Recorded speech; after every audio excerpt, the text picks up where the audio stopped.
আসসালামু আলাইকুম। আমার আজকের রেসিপি বাংলাদেশের জনপ্রিয় ভাপা পিঠা। খুবই মজা হয় পিঠাটা। আমি একটু ২ রকম করে নিব পিঠাটা। তো এখানে আমি ৩ কাপ চালের গুঁড়ি নিয়ে নিছি। আপনারা ভিজা বা শুকনো যে চালের গুঁড়িটা নিতে পারেন, কোনো সমস্যা নেই। তো এখানে আমি পরিমাণ মতো লবণ দিয়ে, এখানে অল্প অল্প পানি দিয়ে আমি এটাকে চালের গুঁড়িটাকে আমি হালকা হালকা করে ভিজিয়ে নেব।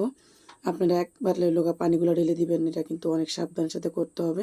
খুব ভালো করে মিলিয়ে নিতে হবে। এভাবে মুট করলে যেন ইয়েটা মুঠো হয়ে যায়, আর ভেঙে দিলে যেন খুব সুন্দরভাবে ঝরঝর হয়ে যায়।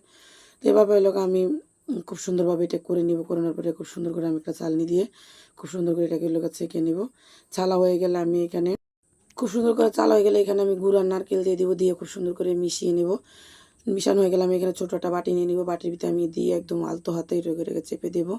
আর এখানে আমি এটা নিয়ে নিয়েছি নেটটা দিয়ে খুব সুন্দরভাবে আমি এটাকে একটু মুখটা সেল করে দিব। সেল করে আমি এখানে আগে থেকে পানি ফুটিয়ে রাখছি। ফুটিয়ে আমি চালনির ভিতরে বানাবো। চালনিটা আমি দিয়ে খুব সুন্দর করে দিয়ে আমার এটা বানাতে সর্বোচ্চ 30 থেকে 40 সেকেন্ড লাগবে, এর বেশি আর লাগবে না।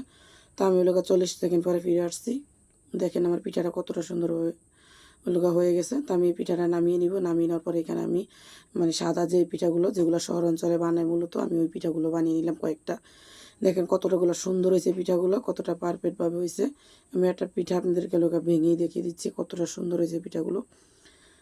আমাদের এখানে মূলত নোয়াখালীতে এইভাবে পিঠা বানানো অন্যরকমভাবে বানায়, কিন্তু আমার ঢাকা স্টাইল মতো আমি একটু সাদাও পিঠা বানিয়ে নিলাম। কিন্তু সাদা পিঠাটাও খেতে খুবই ভালো হয়। কতটা সুন্দর হয়েছে আপনারা দেখেই বুঝতেছেন জিনিসগুলো। দেখেন কতটা সুন্দর হয়েছে পিঠাগুলো। খুব ইজিভাবে আজকে রেসিপিটা শেয়ার করছি। রেসিপিটা ভালো লাগলে অবশ্যই লাইক শেয়ার কমেন্ট করবেন। পেজটা ফলো দিবেন। যদি ইউটিউব থেকে দেখেন অবশ্যই সাবস্ক্রাইব করে দিবেন চ্যানেলটাকে।